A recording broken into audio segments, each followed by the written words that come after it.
So we're not going to have top tables and chairman speaking and vice chairperson. So what we are going to start off with, I've had a word with Andy, and this is something that might stir people's imagination, might get some criticism, hopefully it doesn't.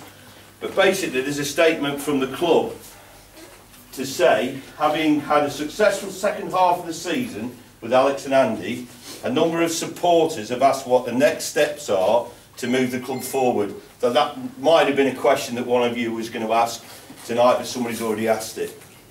Although the board's debt reduction strategy is successfully addressing the problem, which you all know the club's working hard to reduce its debt, the club's historical debt burden is still affecting our ability to provide the managers with the best possible playing budget that the club could if we were debt free.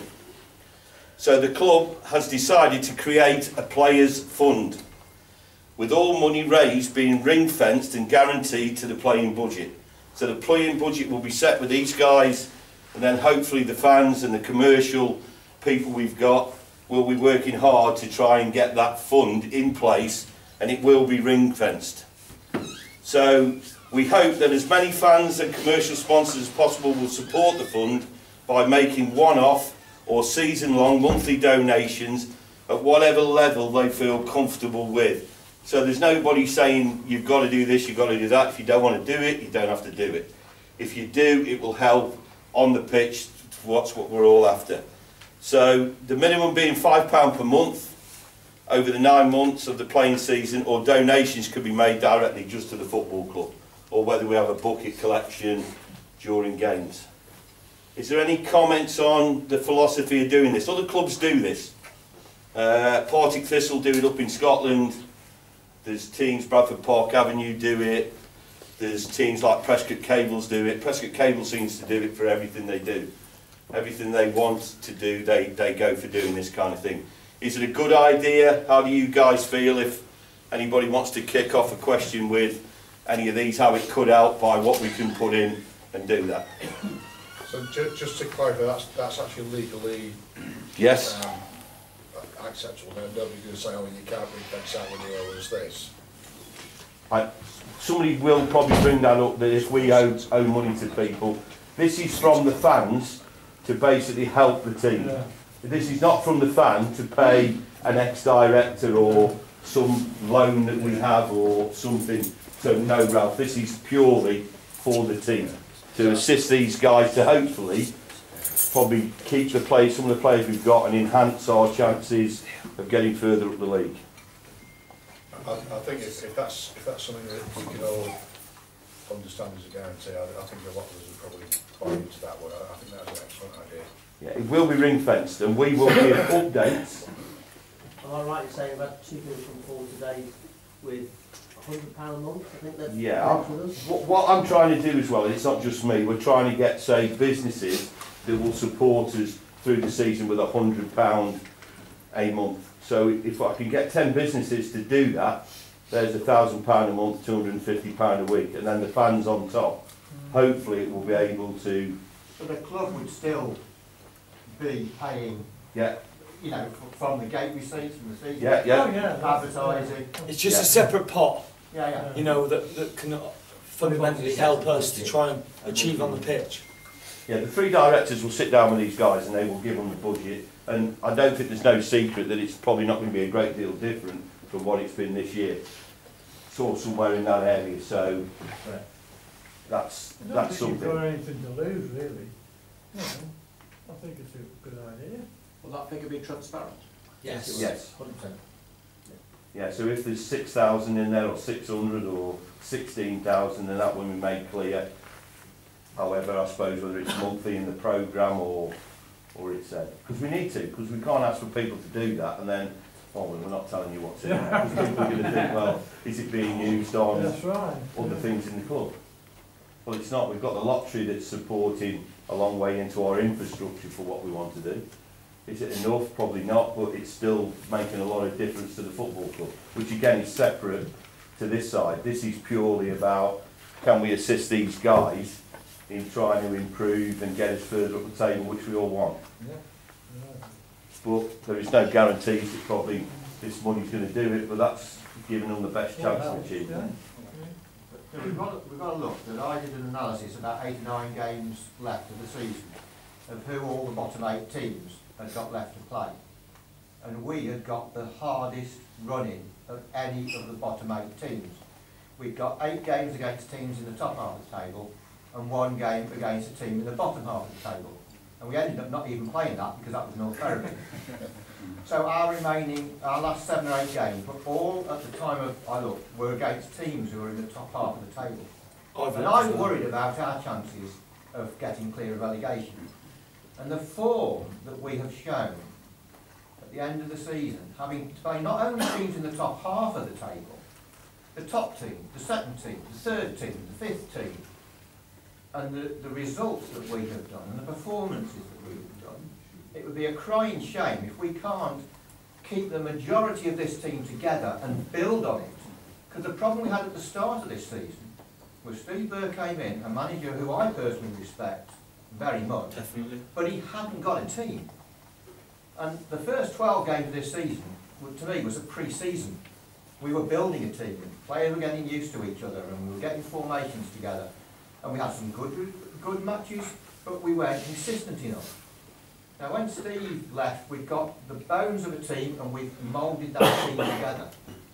And if we can't keep that team together in its bigger part and improve it where the management feel it needs improving, you know, we've lost an opportunity. No, you're We've got a right. big opportunity now to take this club on from where the base we've got here.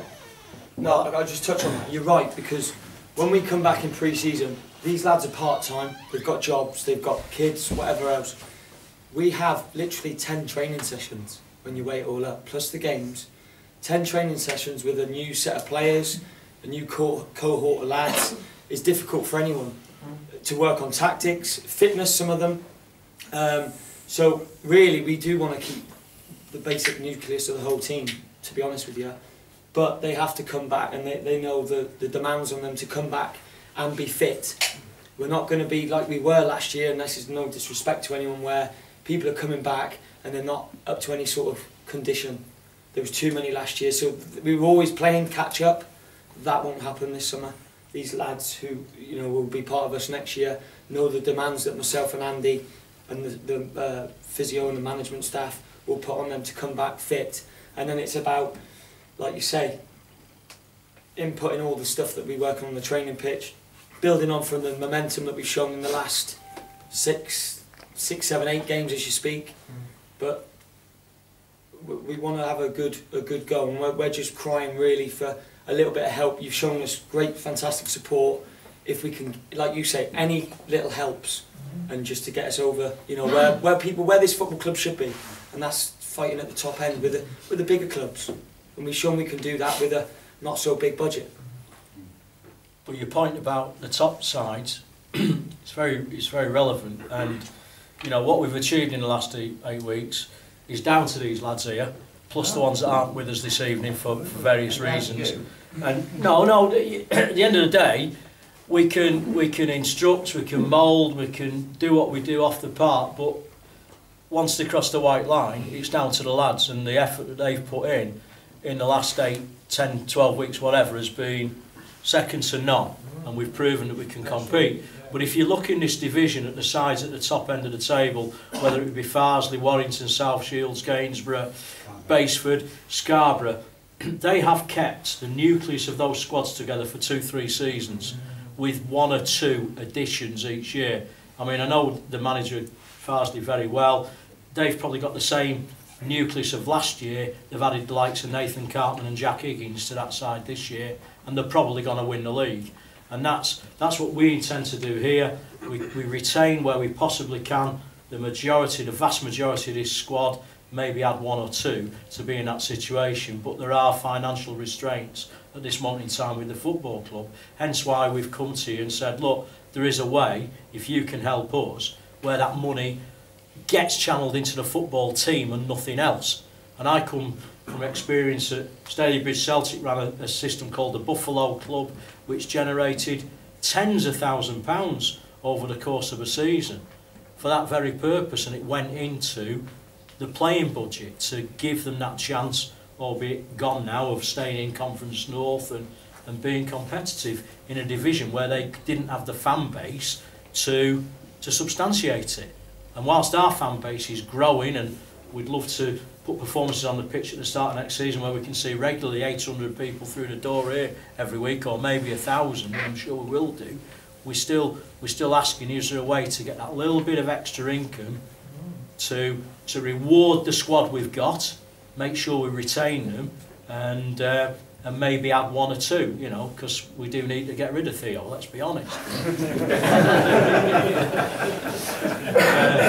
He's got the biggest smile on his face there. He knows how I love him. So you know, so you know, that's what we're trying to achieve. So you know, but I feel, you know, we've come a hell of a long way in the last 12 weeks as a football club, as a unit, in terms of working together as players, backroom staff, fans, directors, whatever, bringing it together, and that's helped us get across the line. You might say it's a bloody cliche, but it's absolutely true, because there's nothing that these lads like more than going to celebrate in front of the shed end when they've got, you know, they're playing, you know, they're getting a result, and it's great, it's fantastic, the more the merrier, you know, and it's noticeable when you go and play in a ground where there's only 100 fans there, and it's a bit harder, you know.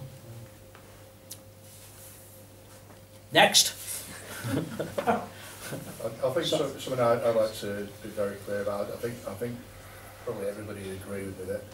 Since you guys have taken over, since the new year, we've actually seen what Stafford Rangers can be and what they should be. The difference in the players' mentality on the pitch has been, you know, there's no switching off after 80 minutes. There's no complacency when you're a goal up. You're always fighting for more. You're fighting to the last whistle, and it's been absolutely brilliant as a fan to watch a team that want to wear the shirt and want to deserve the shirt.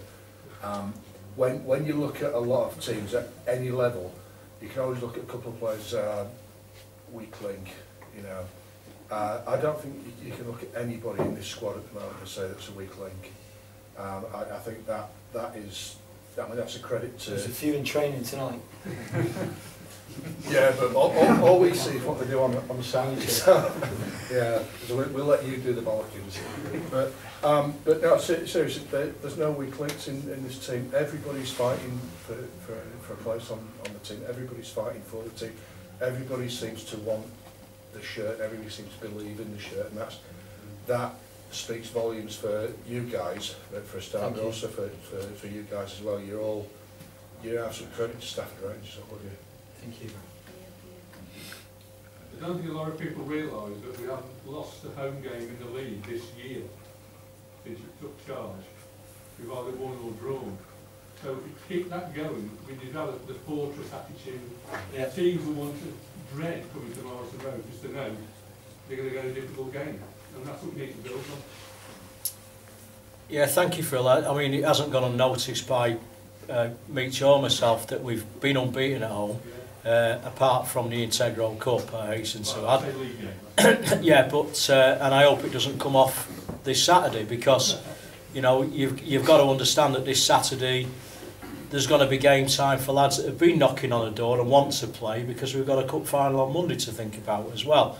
So that doesn't in any way, shape or form we're underestimating Matlock on Saturday. We want to go and win the game, and we've got a strength of squad that we know we can win the game, whatever 11 we put out on the pitch now. So that's great. But to be successful, and to be successful next season, yes, we have to be a fortress at home, but we have to be difficult to beat away from home as well. And I think that's one area where, apart from the odd aberration perhaps at Hyde and Scarborough, where we have been hard to beat away from home. And I think in both those games as well, there were big periods of play when we were in control and things didn't go for us, whatever, you know, whether it's referee or just down to ourselves. So we have to be competitive in every game. We have to be difficult to beat. That means you build from your defence and then you move forward from there, because these lads here, there's goals in them every game. And I think, Meech, you've said there's only one game that we've scored. been in charge and we It was a haven't 0-0 scored, draw. and that was 0-0 with Marine down here. You know, so we will score goals. And the most important thing is to make sure that we concede less. And we've managed to achieve that under our stewardship through the efforts of the lads here to make sure they do battle back, and defending starts at the front, whether it's Millsy or Jake or anybody else up front. Theo, it's about defending up there to make sure we're not under as much pressure at the back, and I think we've achieved that. But we need to build on it for next season and take it forward. Touching also what you mentioned about hopefully trying to retain most of the squad, I've talked to this before the last few weeks. Over the last 5 or 6 years, we started pre-season either with a new manager or a new set of players for various circumstances. So we've hit the FA Cup run with a squad who are trying to bond together, and we've had some ridiculous defeats in the FA Cup. If we can retain the bulk of the squad and add to it, we've got the continuity there. So when we hit the season, the FA Cup, we hit the season running, hopefully a good FA Cup run, bit of money in the bank, and who knows, a televised game here in the FA Cup goes round. Hopefully he's just predicted it. No, but you're right. We touched on that, haven't we? Can I say that a few months or some months back, if we played Buxton or something like that on an artificial pitch, we never seemed to do well. It's changed a bit now. But when the players play on our pitch and then go to an artificial pitch, does it make a difference to them, like we think it does, or are we just deluding ourselves? Jack, what do you think? Do you prefer it? That's what I think. Jack's going to answer this one. I don't know.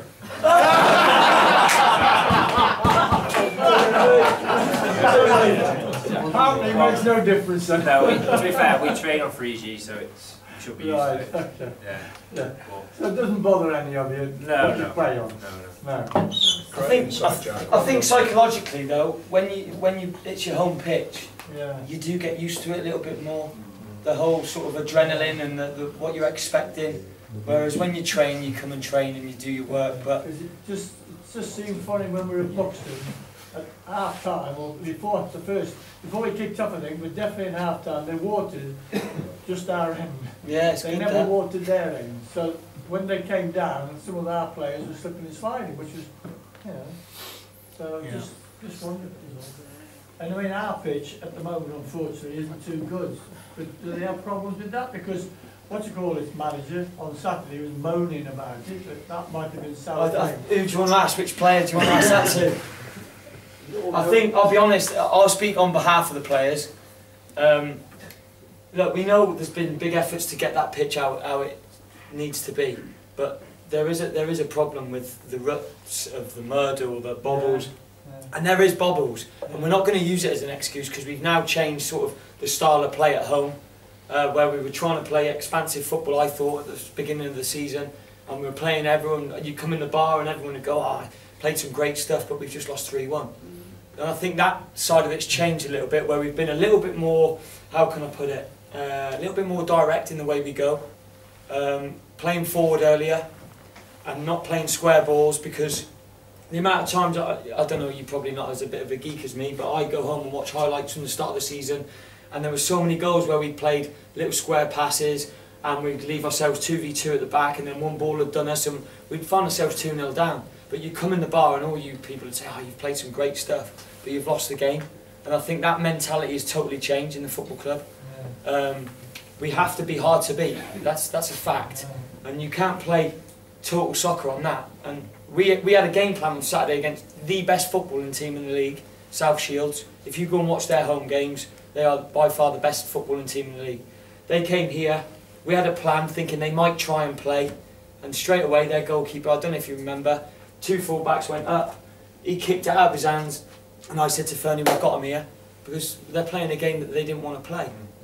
So, and their manager told me at the end in the bar, didn't he, Andy? Yeah. He said, yeah, look, we knew we couldn't come and play our game on it. So to an extent, it's worked in our advantage, but also, there's times, we've got some good players here, good people with ability, and, you know, there's times when wingers and forwards have gone in on goal and they've shanked a shot and it's bobbled out or whatever, and The quality of the pitch, I'm not going to lie, you know, it does need improving. But I mean, you just got to take the Workington game. I think it was that game when you want to play pass move, but then you have to rely on, you know, you can't play that. So Theo just overhead kicks it in because that's the only way he can get it in.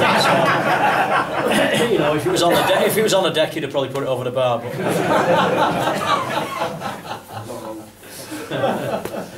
So yeah, I hope I've answered your question. Yeah, fine, yeah, thank you. Yeah. So on the back of that then, is it a priority for the club and yourselves to sort that pitch out? We have spoke about it, Karen and John and Roy and the directors, we have spoke about it. There is a plan in place, so, you know, hopefully it will improve. I think the amount of games obviously that's played on it as well.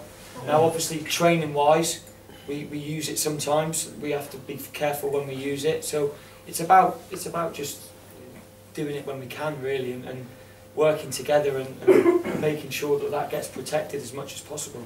But as you say now, I know it's got the bobbles and everything and you're all unhappy with it, etc. But you know how to play it. You've not lost this year in the league on it. Yeah, if it was a smooth playing surface, the likes of South Shields could have taken us apart. Winston, you can go all season and blame pitches and blame referees and everything, but you know, we just you learn. Yeah, exactly. But eventually you learn to adapt how to play on that pitch, and we've used that to our advantage in the second half of the season. I think one of the best games of football I saw us play this season was away at Stalybridge, which ironically was a bit of a carpet, and for 75 minutes before they got that wonderful free kick, you know, we were battering them, we were taking them to pieces, and that just shows what the lads can do on a fantastic surface. Now, you know, we know what they're capable of doing, but we can't provide that on here, and I think in fairness to Steve, he was trying to do that, and it was working against us, and we've kind of gone, like you might say in some respects, a bit of long ball. We talk to these guys about different zones on a football pitch and what we expect them to do in that particular zone. Not pretty, but if it gets you the results, and we'll say, well, it's got us the points that we needed to stay in this division, ugly as it might be in some cases, you know. It's. I wouldn't even say that. I think it's playing in the right areas. That's the key. You know, playing on your 18-yard box and playing a square pass in there with the 16 bobbles in a 5-yard pass, you're going to get done. So it's playing in the right areas, playing in forward areas. Can I just say something on the pitch? What we've done for next season is the lottery fund are going to provide the funds for the initial work in the close season, right? Along with Stripes as well. Along with Stripes. And then we're taking on a professional firm to come in once a month to do whatever needs doing, the slitting of the pitch, not the cutting, then it's still the new cutting. Yeah, it's verti-draining and obviously brushing it. That's so the word I was looking for, verti-draining. Yeah, and brushing it, and it makes hell of a difference. You've seen when he came in once, and it puts the lines in the pitch. But what it does, we have been doing that, but like this bloke said, by the time we ask him to come, it's too late. So he needs to come once a month to make sure it's all going well. So in theory, we're doing our very best to make sure it's better. Did you have a question at the back? Yeah, it was more for planning for next season. Yeah. I'm guessing that we are going to be in the position of not knowing definitely which league we'll be in until the league restructures geographically. So how's that going to affect player retention? I have spoken to Peter Lowe, the secretary, who knows everything. He absolutely knows everything. And he says it's a 99% chance that we'll be staying where we are. We are staying. Right. Yeah. If there are any movements, it's more likely we might gain Rushaw and Tamworth. Yeah. That's a possibility. Can I just ask a hypothetical question then? If we were to move south, how many of you would stay? Oof. Well, we're not. It's not on the agenda. We're not moving south. We're not moving south. I know. The league have confirmed we'll be in this division, so it's not even. Don't scare the shite out of these. We're trying to make sure that we stay where we are, you know, and don't underestimate. Some lads travel down from Manchester, some travel down from Leeds, and you know we're not moving leagues. We know that. The more likelihood is, like somebody's just said, we're probably going to get Tamworth back in our division next year, and maybe Rushaw as well. Yeah. us cup tie for Monday evening? Cool. Oh, who's Staffordshire cup FA tie? are good, by the way. Staffordshire FA have been brilliant. Their rules are shocking. They are, because the Derbyshire Senior Cup final last night, Mikulova gave debuts to 4 young kids. Now, we're not allowed to play people that have played for us. It's ridiculous. I mean, Jed and Pete and Sim are cup tied, so they can't play in the fixture. Sadly, we've got 2 lads that were on the bench in the semi-final, 2 of the young lads, who cannot play in the final because they haven't had any game time in the 3 previous rounds. So they should have let us play all 5 And we've also been informed as well that Paul Bignett can't play in the final because he hasn't played in the previous round. Now the fact is that Paul we rested in the semi-final because he got a slight tweak with the league game in mind. Had we known, had the rules been made clear to us, he'd have got some game time in that game. So we run into Monday with 16 available players, assuming nobody gets injured on Saturday. And your boots, you got your boots? Yeah. So, but, sharpen them nails, it's called cork and nails. Wooden studs. That was it. But the Derbyshire FA, who ran their cup final last night, different rules. Unbelievable. Have they got the same problem, Rochelle, then? I don't know, mate, but it's a shambles, I'll be honest. Well, we know they've had a ruling to bring in an emergency loan goalkeeper because their goalkeepers were not available. Pardon?